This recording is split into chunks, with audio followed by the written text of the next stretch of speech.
The fog clung low to the jagged peaks of the Carpathians, curling like ghostly fingers around the blackened stones of a castle that loomed over the valleys of Transylvania. Its towers pierced the sky, silhouettes sharp as the fangs of the creature said to haunt its halls. Welcome, brave souls, to a tale that will chill your blood and quicken your pulse's story of shadows, terror, and a man whose name still whispers dread across centuries. Dracula. If you crave stories that dance on the knife edge between truth and nightmare, settle in, hit that like button, and subscribe for more. This is no mere legend. The vampire who inspired Bram Stoker's 1897 novel was flesh and blood, a figure whose cruelty carved his name into history. But who was he? What drove him to such horrors?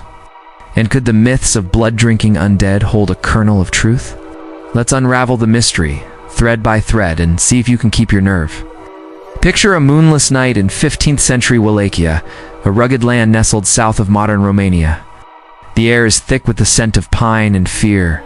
Villages huddle in the shadow of mountains, their people whispering of a prince whose wrath knows no bounds. Vladislav Tepes III, known as Vlad, rules with an iron fist and a sharpened stake. His father, Vlad II, bore the title Dracula Dragon, or Devil in the Old Tongue, earned not for savagery but for his knighthood in the Order of the Dragon. Vlad III, his heir, is thus Dracula, the son of the dragon. But this son is no mere knight. His eyes, described by chroniclers as unnaturally piercing, seem to burn with a hunger that unsettles even the boldest. Tall and lean, with a face carved sharp by hardship, he moves with the grace of a predator. His reputation precedes him, a man who delights in the screams of his enemies, who impales them by the thousands, their bodies left to rot as warnings. This is no fictional vampire, but a warlord whose thirst for control was as insatiable as any bloodlust. The tale begins not with Vlad, but with the myths that birthed his legend. Long before Stoker's pen touched paper, Europe trembled with stories of the undead. In the Balkans, where plague and war ravaged the land, fear took root in the Middle Ages.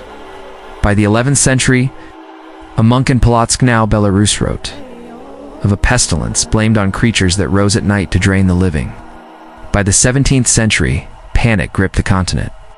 Kings in Prussia and Austria-Hungary ordered graves exhumed, seeking proof that the dead stayed dead. What they found fed the terror. Corpses bloated with gas, faces flushed red, blood seeping from mouths, and eerie groans escaping as air hissed through decaying throats. Modern science explains these as natural decay, but to villagers wielding torches, they were proof of vampires. These tales spread like wildfire, igniting imaginations and inspiring writers. By the late 18th century, vampire stories flooded literature, culminating in Stoker's masterpiece.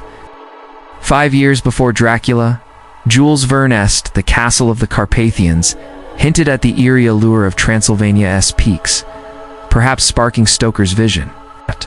But Vlad's story is darker still. Born in 1431, he grew up in a world of betrayal and bloodshed. Wallachia was a battleground, caught between the Ottoman Empire and Hungary's ambitions. As a boy, Vlad was sent as a hostage to the Ottomans, a pawn in his father's diplomacy. Those years hardened him, forging a man who saw mercy as weakness. When he claimed Wallach's throne in 1456, his rule was marked by unrelenting cruelty. His favored punishment, impalement, earned him the moniker Tepes, the Impaler. Chronicles recount a night in 1462 when Vlad sought to cow his Ottoman foes. Under cover of darkness, he led his men into a forest where they impaled 20,000 enemy soldiers, their bodies arranged in grotesque rows. Dawn revealed a field of writhing, screaming men, a tableau so horrific that the Ottoman army fled in disarray. This night of terror cemented Vlad's legend. A deed so monstrous it echoed through time to inspire Stoker's aristocratic fiend. Yet Vlad's life ended not in glory, but in defeat.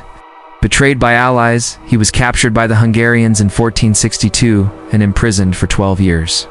Released in 1474, he fought to reclaim his throne, only to meet his end in 1476 at age 45. His head, severed in battle, was paraded on a stake, a grim mirror of his own cruelties. His legacy, however, refused to die. In Romania, he became a paradoxical figure, a tyrant to some, a hero to others for his defiance of the Ottomans. Bran Castle, perched in Transylvania, draws throngs of tourists chasing his ghost, though historians debate whether he ever lived there. In 2023, Italian scientists analyzed letters penned by Vlad's hand, finding traces of proteins suggesting he wept tears mixed with blood, a condition called hemolacria. To romantics, it's proof he was a vampire. To physicians, a rare illness. The truth, as ever, lies in the shadows. Stoker's Dracula wove Vlad's savagery into a gothic tapestry, but the vampire's cinematic incarnations brought him to vivid life. In 1922, the silent film Nosferatu introduced Count Orlok, a thinly veiled Dracula renamed to skirt copyright, played by Max Schreck, whose name means terror in German. Orlok was a nightmare made flesh, skeletal, with claws like scythes and eyes that seemed to glow with malice. Audiences whispered that Schreck himself was a vampire, so consumed was he by the role.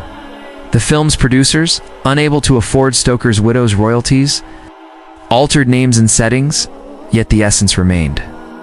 9 years later, in 1931, Bela Lugosi's portrayal in the first talking Dracula film captivated with the vampire's suave menace.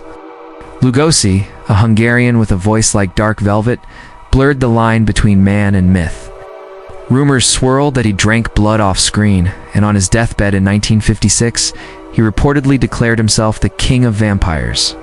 Buried not in his cape but in Hollywood's lore, Lugosi's performance defined Dracula for generations.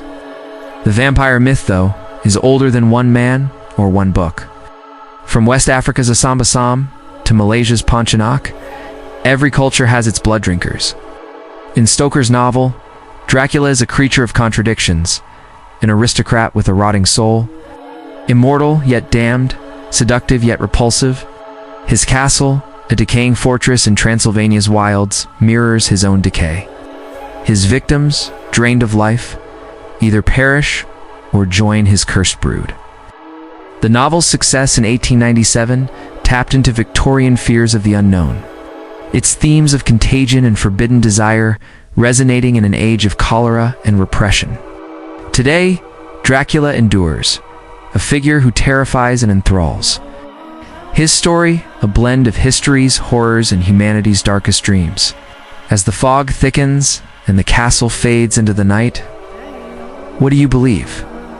Was Vlad a monster, a man, or something more? Will you sleep soundly tonight, or will the whisper of fangs keep you awake? If this tale gripped you, share it with those who love the dark. Subscribe for more stories where truth and terror intertwine. Until next time, keep a light burning and beware what stirs in the shadows.